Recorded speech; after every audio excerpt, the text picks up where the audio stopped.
Hello दोस्तों, मेरा नाम है अमित और मैं स्वागत करता हूं आप सभी का आपके अपने यूट्यूब चैनल अमिताज क्लासेज में। हाजिर हूं आप सभी के सामने लेके तद्भव तत्सम का पार्ट 2। इसके पहले हमने आपको तद्भव तत्सम का एक पार्ट प्रोवाइड कर रखा है जिसमें हमने बात की है तद्भव तत्सम के बेसिक के बारे में। ठीक है, कि कैसे पहचाना जाता है, एक्चुअली में होता क्या है। तो अगर आपने वो वीडियो नहीं देखा है तो उसको भी देख लीजिएगा, वो ज़्यादा काम का है। ठीक, और आपको बता दें कि हम इस चैनल पर आपके लिए विलोम, ठीक है, और पर्यायवाची के वीडियोज़ प्रोवाइड कर रखे हैं। अगर आप समीक्षा अधिकारी और सहायक समीक्षा अधिकारी के एग्ज़ाम की तैयारी कर रहे हैं तो उन वीडियोस को जरूर देखिएगा, उसका लिंक मैं डिस्क्रिप्शन में डाल दूंगा। ठीक है, तो चलिए देखते हैं यहाँ पे कि तद्भव तत्सम से इंपॉर्टेंट वो कौन कौन से क्वेश्चन हैं जो कि समीक्षा अधिकारी और सहायक समीक्षा अधिकारी के एग्ज़ाम में पूछे गए हैं। तो चलिए शुरू करते हैं। तो दोस्तों, ये एक पूरा पीडीएफ है तद्भव तत्सम का। ये पीडीएफ आपको हमारे टेलीग्राम चैनल पे मिल जाएगा जिसका लिंक मैं डिस्क्रिप्शन में डाल दूंगा। ठीक है, और एक इम्पॉर्टेंट चीज़ हम आपसे शुरू करने से पहले ये बताना चाहेंगे कि आप हमें कमेंट करके ज़रूर बताइएगा कि आपके कितने सही हुए जितने हमने यहाँ पे प्रश्न कराए हैं। तो चलिए देखते हैं, पहला प्रश्न हमारा क्या कहता है। दोस्तों, ये कहता है कि मोती का तत्सम रूप क्या है। ठीक है, मोती का तत्सम रूप क्या है। मोती, मुक्तक, मौक्तिक या फिर उपर्युक्त में से कोई नहीं। तो दोस्तों, आपका जो यहाँ पे आंसर हो जाएगा वो हो जाएगा option number C, that is मौक्तिक। ठीक है, चलिए आगे बात करते हैं। मिट्टी का तत्सम शब्द कौन सा है। मिट्टी का तत्सम शब्द कौन सा है। ऑप्शन ए मृतिका, मट्टिका, पृट्टिका या फिर मृट्टी। तो आपका जो यहाँ पे आंसर हो जाएगा ऑप्शन नंबर ए, मृतिका। ठीक है, मिट्टी का तत्सम शब्द है ये। चलिए आगे देखते हैं। निम्नलिखित में से तद्भव शब्द कौन सा है। तद्भव शब्द कौन सा है। कूप, पुस्तक, उलूक या फिर ओझा। तो दोस्तों, आपका जो यहाँ पे तद्भव शब्द है वो है ओझा। तो यहाँ पे एक चीज़ और निकल के आती है कि तद्भव शब्द यहाँ पे ओझा है तो इसका तत्सम क्या होगा। तो दोस्तों, इसका तत्सम हो जाएगा उपाध्याय। ठीक है, उपाध्याय। ठीक है, नमन ओझा और ऐसे नाम आपने सुने होंगे ना, उसी में से है। ठीक है, चलिए आगे देख लेते हैं। सिंघाड़ा का तत्सम शब्द क्या है। सिंघाड़ा का तत्सम रूप क्या है। अगर हम इसकी बात करें तो पहला है श्रृंगाटक। ठीक है, सिंघाड़ा, सुघट, श्रृंग। तो दोस्तों, यहाँ पे जो आपका आंसर हो जाएगा ऑप्शन नंबर ए, श्रृंगाटक। ये दोस्तों एक्चुअली में ऐसे लिखा जाएगा, एक सेकेंड। ठीक है, तो ये टाइपिंग में थोड़ी सी मिस्टेक हो गई है, इसका सही रूप ये है। ठीक है, चलिए आगे देख लेते हैं।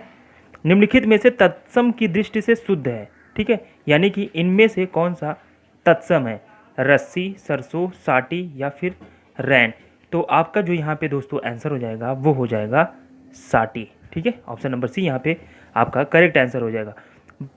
तो अगला प्रश्न हमारा कहता है कि बारात का तत्सम रूप क्या है। ऑप्शन देखिए, बरात, वर्रात, बारात या फिर वर यात्रा। तो दोस्तों, आपको बता दूं इसका जो आंसर होगा बारात का, जो बारात ले जाई जाती है उसका यहाँ पे हो जाएगा वर यात्रा। अच्छा, शुद्धि और अशुद्धि की अगर हम बात करें तो बारात जो है हम काफ़ी गलत लिखते हैं। ठीक है, हमको लगता है कि बारात जो है वो ऐसे लिखा जाता है, बट ये गलत है, होता है एक्चुअली में बारात। ठीक है, ब में मात्रा नहीं रहती है।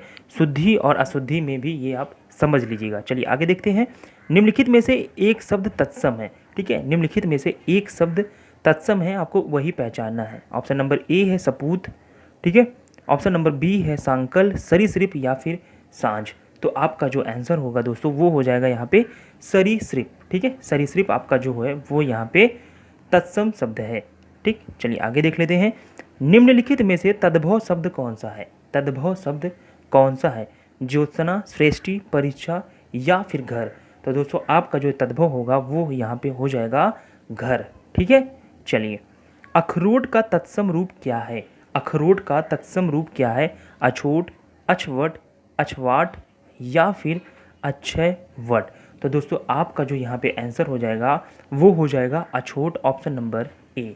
अछोट का मतलब होता है अखरोट। ठीक है, चलिए आगे देख लेते हैं। निम्नलिखित में से तद्भव तत्सम का सही युग्म कौन सा है। तद्भव तत्सम का सही युग्म कौन सा है।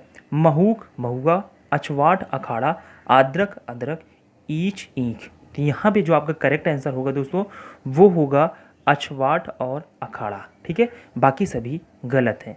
चलिए आगे देख लेते हैं। निम्नलिखित में से तत्सम की दृष्टि से एक युग्म अशुद्ध है। ठीक है, शुद्ध नहीं, यहाँ पे अशुद्ध पूछा गया है। ठीक है, दीक्षा, परीक्षा, कपूत, सपूत, सूकर, बलिवर्द, वरिष्ठ, कनिष्ठ। तो आपका जो यहाँ पे हो जाएगा वो ऑप्शन नंबर बी यानी कि कपूत सपूत। ठीक है, तत्सम की दृष्टि से ये युग्म अशुद्ध है। अगला है तद्भव चबूतरा का तत्सम रूप है। ठीक है, किसका? चरवतर, चारवित्रा, चरबूतरा, चतवाल। तो यहाँ पे जो आपका आंसर होगा दोस्तों वो हो जाएगा ऑप्शन नंबर डी, चतवाल। ठीक है, चलिए नेक्स्ट देखते हैं। निम्नलिखित में से एक तद्भव शब्द है, कौन सा इसमें से तद्भव शब्द है? तो पूंजी, मूर्ख, नयन या फिर शकुन। तो आप देखिए यहाँ पे आ की मात्रा लगी है और हमने आपको पहले ही बता रखा है कि ये जो होते हैं वो क्या होते हैं? तद्भव शब्द। ठीक है, तो यहाँ पे आप तद्भव शब्द हो जाएगा ऑप्शन नंबर ए। हमने आपको पहले ही बता रखा है दोस्तों कि आपको जो पहला वीडियो है हमारा वो ज़रूर देखना चाहिए और उसी के अनुसार आपको आगे चीज़ों को समझते हुए चलना चाहिए। ठीक है, चलिए नेक्स्ट कहता है बेंत का तत्सम रूप क्या है? बेंत एक तद्भव है, इसका तत्सम क्या होगा? तो जिसका ऑप्शन है वेंत, वेंत्र, वेंतु या फिर वेत्र। तो यहाँ पे देखिए आपका जो आंसर होगा ऑप्शन नंबर डी होगा। हमें कंफ्यूज होने की ज़रूरत नहीं है ऑप्शन नंबर बी और डी में। ठीक है, ये वेंत्र है, आपका जो होगा वो वेत्र होगा। ठीक है, चलिए चना का तत्सम रूप क्या होगा? चना का तत्सम रूप क्या होगा? चड़क, चढ़ा, चढ़ाक या फिर चाड़क। तो आपका जो यहाँ पे आंसर हो जाएगा ऑप्शन नंबर ए यानी कि चड़क। ठीक है, चलिए आगे देख लेते हैं। ऊन का तत्सम रूप क्या है? ऊन का तत्सम रूप क्या है? ऑप्शन नंबर ए है आपका ऊन, उरण, उड़न, ऊर्ण। तो आपका जो यहाँ पे आंसर हो जाएगा वो हो जाएगा दोस्तों ऑप्शन नंबर डी यानी कि ऊर्ण। ठीक, चलिए आगे देख लेते हैं। थाली का तत्सम रूप क्या है? थाली का तत्सम रूप क्या है? अस्थाली, थ्याली, थालिका या फिर थाली। तो आपका जो यहाँ पे आंसर हो जाएगा वो हो जाएगा ऑप्शन नंबर ए स्थाली। ठीक है, चलिए आगे देखते हैं। जामुन का तत्सम रूप क्या है? जामुन का तत्सम रूप क्या होगा? तो आपका दोस्तों यहाँ पे आंसर होगा ऑप्शन नंबर ए है यामुन, जम्बू, यामुड़ या फिर जाम्बुड़।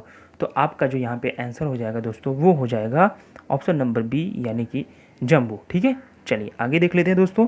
एक तत्सम शब्द है, इनमें से एक तत्सम शब्द है अनहित, डकनी, बिनती या फिर अटारी।